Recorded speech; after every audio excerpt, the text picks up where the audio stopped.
রাসূলুল্লাহ সাল্লাল্লাহু আলাইহি ওয়াসাল্লামের উপর দরুদ পড়লে 7টা উপকারিতা পাওয়া যায়। 7 নম্বরটা তো এতটা ইম্পর্টেন্ট যা আমার আপনার জন্য খুবই গুরুত্বপূর্ণ। তো চলুন জেনে নিই সেই 7টা উপকারিতার বিষয় নিয়ে। 1.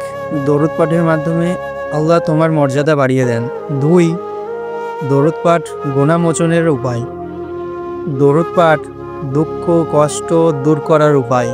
দরুদ পাঠ জীবনের রহমত বরকতের দরজা খুলে দেয়। দরুদ পাঠ দোয়া কবুল হওয়ার সবথেকে উত্তম অস্ত্র। ফেরেশতারা দরুদ পাঠকারীর জন্য রহমতের দোয়া করে। আর 7 নম্বরটা কিয়ামতের দিন নবী করিম সাল্লাল্লাহু আলাইহি ওয়াসাল্লামের শাফায়াত লাভের সবথেকে বড় সুযোগ। সুবহানাল্লাহ। আমরা সকলেই নিয়মিত দরুদ পাঠ করব, যে কোনো দরুদ হোক না কেন। তো ভিডিওটা কেমন লাগলো তো অবশ্যই জানাবেন।